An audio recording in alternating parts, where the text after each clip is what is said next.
Hello everyone, welcome back to my channel. देखते हैं Nifty, bank Nifty और mid cap Nifty ने क्या अपॉर्चुनिटीज़ दी आज के दिन। आज हमारे मिड कैप निफ्टी की एक्सपायरी थी और देखते हैं उसके हिसाब से हमारा क्या सिस्टम बना आज के दिन।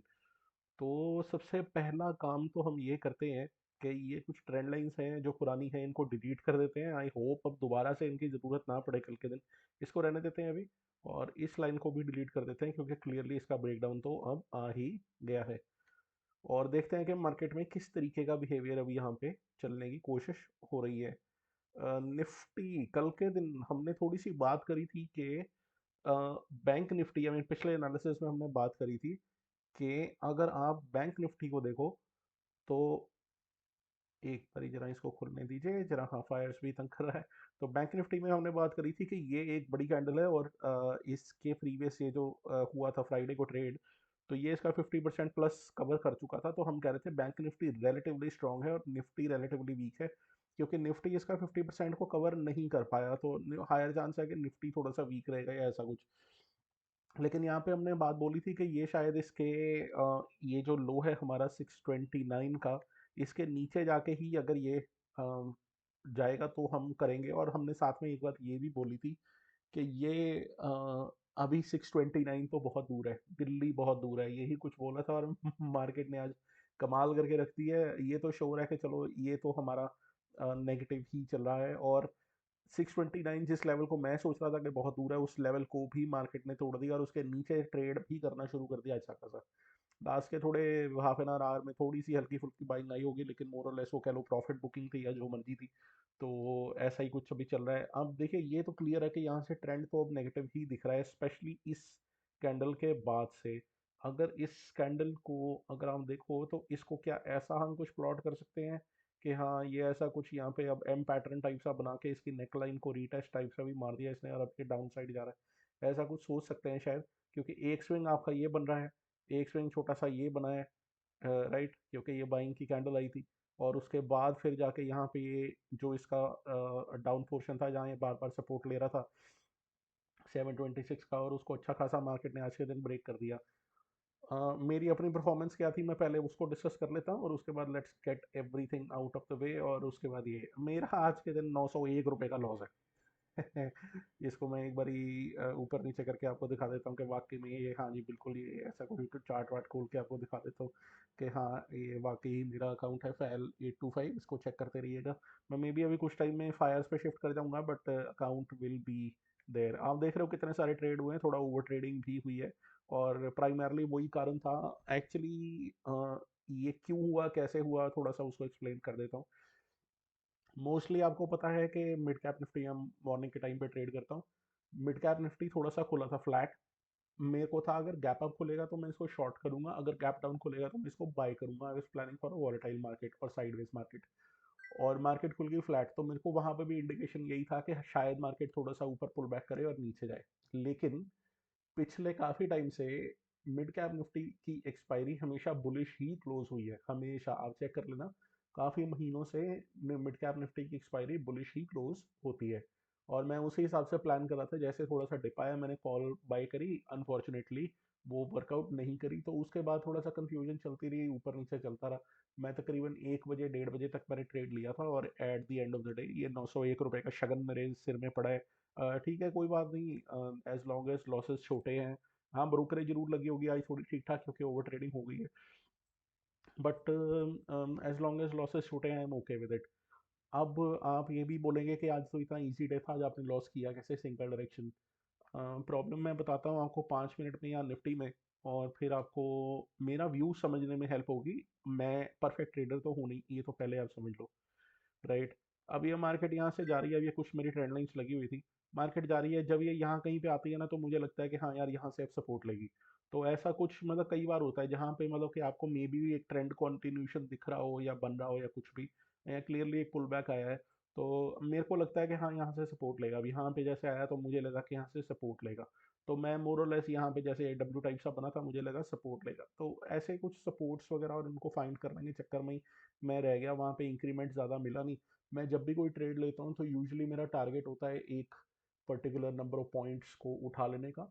और वो पर्टिकुलर पॉइंट्स मेरे को नहीं मिलते तो मैं एग्जिट कर जाता हूँ। मैं बार बार उसमें बैठा नहीं रहता। अब इसमें देखो कई ट्रेड्स ऐसे होंगे जहाँ पे आपको ऐसे दिख रहा होगा 100 सवा 100 रुपये का लॉस या ऐसा कुछ करके, क्योंकि यहाँ पे मुझे मेरे डिजायर्ड पॉइंट्स नहीं मिले थे तो मैं उसमें से निकल जाता हूँ बाहर। ऑप्शन सेलिंग का आज मैं कर सकता था, कल भी मैं शायद मार्केट से बाहर रहूँगा तो मेरे को ऑप्शन सेलिंग का टाइम नहीं मिलेगा। रीज़न बीइंग कि मैं नहीं चाहता कि ऑप्शन सेलिंग ऐसे 15-20 मिनट के लिए करके उसके बाद फिर बाहर आ जाओ एक्सपायरी इंस्ट्रूमेंट के अंदर, क्योंकि अगर उसमें अच्छा ट्रेड पकड़ा गया तो वो ज़ीरो भी हो सकता है।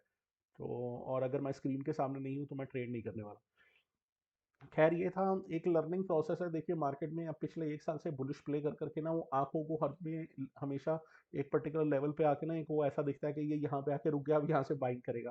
तो वो माइंड ही वैसा चलना शुरू कर देता है। अभी अगर बीरिश मार्केट होगी वो देखेंगे कैसे हमने उसको प्ले करना है। लेकिन अगेन मेरा व्यू पॉइंट, मेरा मतलब आउटलुक या काम करने का तरीका चेंज नहीं होने वाला। मैं अपने टारगेट्स को छोटा नहीं करने वाला और मैं कोशिश करूंगा अपने लॉसेस को ही कम करने का। कुछ गलतियां मेरी ज़रूर होती हैं। एक तो मैं इंट्राडे के दौरान अपना व्यू पॉइंट को चेंज नहीं कर पाता, तो मैं उसको थोड़ा सा वर्क करूंगा। एक्सपीरियंस के साथ आता जाएगा, जैसे जैसे एक्सपीरियंस होगा तो बंदा इसको भी ओवरकम कर लेता है और मेच्योरिटी आ जाती है माइंड में, और ओवर ट्रेडिंग जो हो जाती है तो ये थोड़ा सा एक कारण है, प्रॉब्लम है। इसको भी थोड़ा कंट्रोल, ये ऑन गोइंग फाइट है, ये फाइट कभी शायद पता नहीं कब खत्म होगी जाके। तो मे बी शायद हम जब सेलिंग में उतरे हार्ड कोर तो तभी जाके खत्म होनी, अदरवाइज ये बाइंग में तो ये प्रॉब्लम क्रिएट करेगा ही करेगा। तो ये थोड़ा सा एक प्रॉब्लम है, ठीक है। कोई नहीं, इसके ऊपर वर्क कर रहे हैं। एज लॉन्ग एज लॉसेस छोटे हैं, मैं मतलब ठीक है यार, कंट्रोल में है, मतलब कि ये चीज़ तो है। तो ये कुछ था। अब हम वापस आते हैं अपने वन डे के टाइम फ्रेम पे और एनालिसिस को कंटिन्यू करते हैं। जो मैंने अपनी पोजीशन एक्सप्लेन करनी थी मैंने आपको बता दिया। आई एम श्योर आज काफ़ी लोग कहेंगे हमने इतना प्रॉफिट कर लिया, ये कर लिया, वो कर लिया। सर 90% लोग यहाँ पे लॉसेस करते हैं।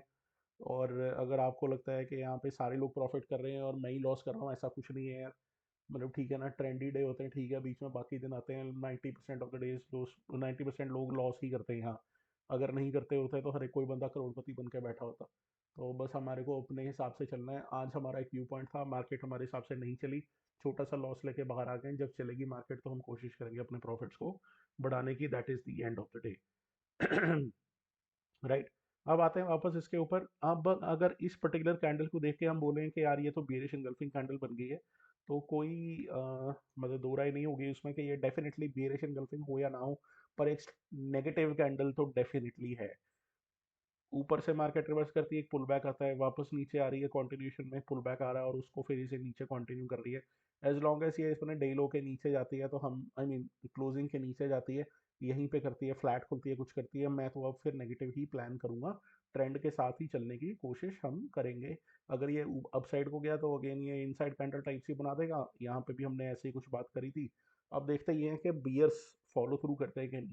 लास्ट 1 ईयर से, ऑलमोस्ट 1 ईयर से बुल रैली चल रही है और बुल रैली में बुल्स ने बहुत फायदा उठाया है। कहाँ से मार्केट खींचते खींचते कहाँ उठा के लेके आ गए। राइट। कहा 14, 15, 16 हज़ार रुपए के करीब मार्केट चल रही थी और वहां से करते करते 21, 22 हज़ार तक लेके आ गए। अब बियर्स के हाथ में थोड़ा सा आ रही है मार्केट। अब ये देखना है कि बियर्स इसको कितना कैपिटलाइज कर सकते हैं कि नहीं। अगर वो नहीं कर पाए तो फिर अगेन बुल्स इसी लेवल पे यहीं कहीं पे एक सपोर्ट बनाने की कोशिश करेंगे और फ्यूचर में वहीं से ही बाउंस बैक करने की कोशिश करेंगे। ओवरऑल ग्लोबल मार्केट थोड़ी पॉजिटिव ही चल रही है इस वीक। आई थिंक एशिया बंद रहेगा क्योंकि एशिया की चाइना में तो चाइनीज न्यू ईयर है शायद, उनकी वजह से तो थोड़ा सा एक्टिविटी भी कम रह सकती है। कल यूएस का सीपीआई का डाटा भी आना है कल इवनिंग में, इन्फ्लेशन का, तो ये भी एक चीज़ हो सकती है हमारे लिए। तो ये नेगेटिव है, मैं इसको ट्रेंड के कंटिन्यूशन में प्ले करूंगा। अगर ये अपसाइड में क्या तो शायद मैं इसमें बहुत ज़्यादा इंटरेस्टेड ना रहूं क्योंकि रेंज भी छोटी रहेगी और शायद मूवमेंट इतना ज़्यादा ना मिले। तो यहाँ पे तो सिंपल है, 21616 जो हमारा डे लो है या डे क्लोजिंग लगा लेना आप। क्लोजिंग से अगर नेगेटिव जाता है तो हम नेगेटिव साइड को ही प्ले करेंगे। अप साइड में अगर ये निकलने की कोशिश करता है तो मैं इंटरेस्टेड नहीं रहूंगा। कहाँ तक आ सकता है, आई थिंक हमने कुछ दिन पहले एक यहाँ पे एक लेवल लगाया था और हमने बात करी थी यहाँ कहीं पे ये 21550 के करीब, आई थिंक इसकी ये वाला एरिया। तो 21550 के करीब आ रहा था और देखिए अभी परसों बात कर रहे थे, 2 एक दिन पहले दूर है और आज मार्केट कहाँ पे पहुंच गई है। तो 21550 एक लेवल हो सकता है इस स्विंग के पास, इसको आप लगा के मार्क करके देख लीजिएगा। और उसके बाद जैसे ये नीचे स्विंग्स आ रहे हैं तो यहाँ कहीं पे मार्केट जाने की कोशिश कर सकता है। इमीडिएटली जाएगा कि नहीं कल के दिन वो तो पता नहीं है, बट कोशिश करेगा एज लॉन्ग एज नीचे है तो डाउन टर्न में इन्हीं लेवल्स को हिट करने की कोशिश करेगा। अप साइड में मैं बिल्कुल भी इंटरेस्टेड फिलहाल के लिए नहीं हूँ। अगर रहा तो ये साइडवेज ही करेगा और कुछ भी इसने करना नहीं है। आते हैं हमारे सेकंड प्यारे इंडेक्स के ऊपर, बैंक निफ्टी। बैंक निफ्टी ने एक एक काम किया, अब इसको अब आपने कैसे इंटरप्रेट करना है ना, कमेंट सेक्शन में एक बार लिख के बताना मुझे। राइट, पहली चीज, यहाँ से नेगेटिव होना शुरू हुआ है, पुल बैक टाइप सा आया, बड़ी रेड कैंडल, एक ग्रीन कैंडल बनी और फिर रेड कैंडल। अब आप मुझे यहाँ पे एक दो चीजें बताओ, ये बेयरिश एनगल्फिंग कैंडल नहीं है। ये मैं आपको पहले बता दूं, बेयरिश एनगल्फिंग कैंडल के कुछ क्राइटेरियाज होते हैं कि जो मदर कैंडल है और बेबी कैंडल उसके कितने साइज की होनी चाहिए। तो ये बेयरिश एनगल्फिंग कैंडल नहीं है, ये समझ लीजिए, पहली चीज।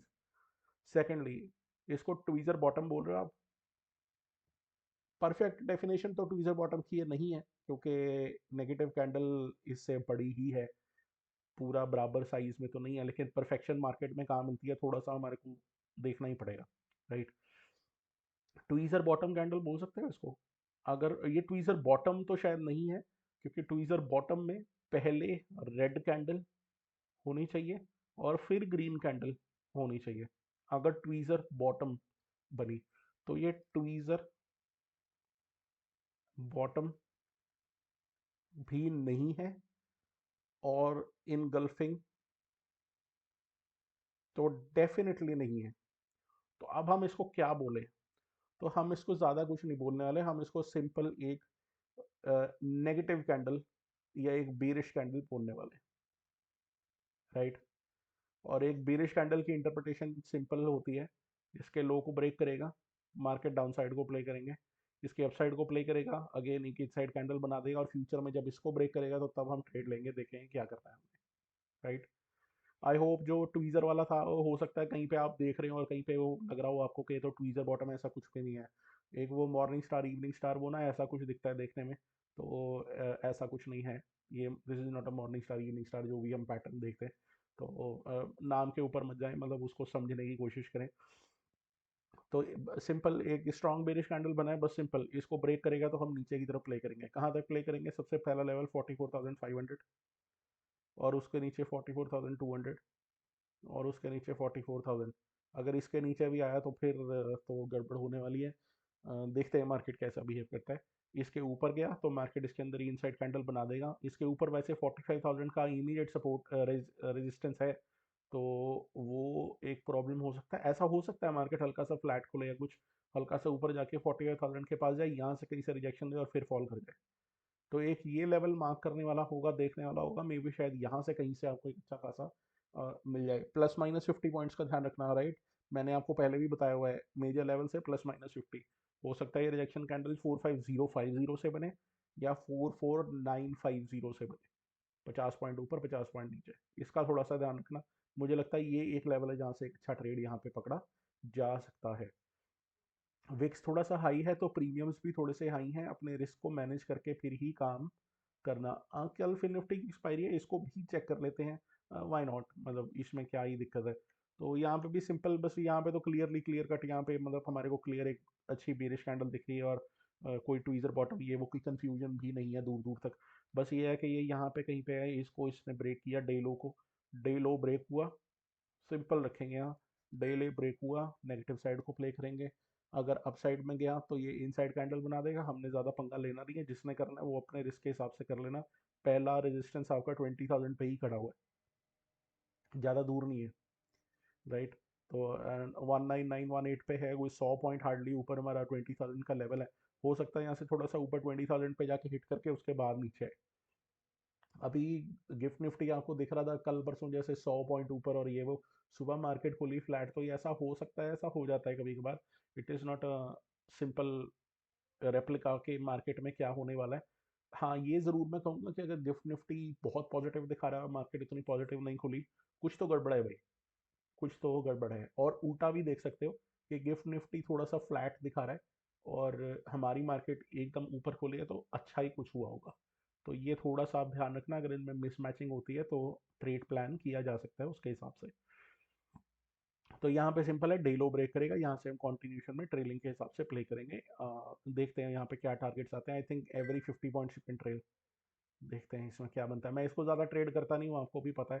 तो देखेंगे। उसके बाद हमारा वो इंडेक्स जो मुझे बहुत पसंद है, लेकिन पिछले काफ़ी टाइम से इसने बहुत ही ज़्यादा दुखी किया हुआ है एटलीस्ट मुझे, तो क्योंकि अब ये क्लियर ट्रेंड देने को राज़ी नहीं है। तो नहीं है तो नहीं है, क्या करेंगे अब हम। तो यहाँ पे अगर आप देखें, अच्छी बात और बुरी बात क्या हुई है। अच्छी बात तो ये है कि इसने kind of inside candle type सा ही बनाया है इसने। Kind of inside candle, not exactly, मतलब अच्छी नहीं है। पर यह है कि मेन जो कैंडल था, मेन जो कल की रेंज थी, उस रेंज के अंदर ही है ये अभी। तो हालांकि आज नेगेटिव था ये, पर अगर ये अल्ट्रा नेगेटिव या बहुत ही ज़्यादा नेगेटिव होता तो कम से कम ये इस लो को ब्रेक करके उसके नीचे जरूर चले जाता।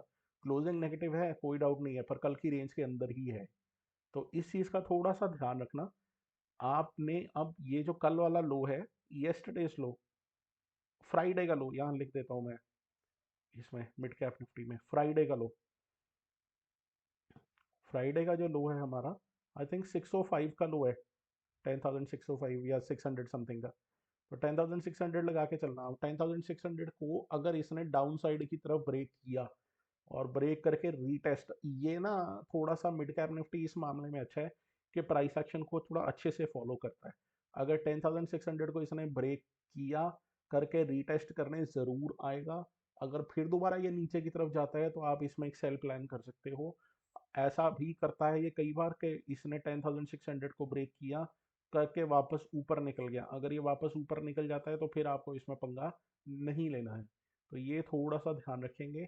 अगर ये इसको ब्रेक करता है तो ही, अगर नहीं ब्रेक करता तो फिर शायद इसमें फिर दोबारा से यहाँ से बाउंस बैक आ जाए। पिछले काफ़ी टाइम से हमने ये बात बोली थी कि ये अपने इस चैनल के अपर हाफ में बहुत ट्रेड करता है। नीचे गया था लेकिन फिर बाउंस कर गया, नीचे गया था, ये फिर बाउंस ना कर जाए कल के दिन। तो this could be a trap too, और एक अपॉर्चुनिटी भी हो सकती है। अगर ये ब्रेक करके नीचे ऐसा कुछ बनाता है तो ही जाना। ब्रेक करके वापस इमीडिएटली ऊपर चला जाता है तो फिर मत बनाना। आप ये रीटेस्ट करने ज़रूर आता है। इस चीज़ का आप ख्याल रखना, ये ज़रूर आता है, ये इसकी खासियत है। तो इसको थोड़ा सा आप प्लान करके रखेंगे। कल फ्राइडे का डे लो टूटता है तो नीचे अप साइड में, अभी फिलहाल इसमें भी मैं कुछ खास इंटरेस्टेड नहीं हूँ। पर अगर किसी बंदे ने पंगा लेना है तो एज लॉन्ग एज ये 10,650 के ऊपर है, 10,650 के ऊपर है, तो शायद यहाँ से थोड़ी बहुत अपसाइड की प्लानिंग करी जा सकती है। पर जिस तरीके से सेलिंग प्रेशर आ रहा है, शायद बहुत ज़्यादा हमारे को यहाँ देखने को ना मिले। राइट। तो ये थोड़ा सा हमारी हो गया एनालिसिस। आई होप आपको वीडियो पसंद आया होगा। पसंद आया तो लाइक और सब्सक्राइब जरूर करिएगा। Thank you very much.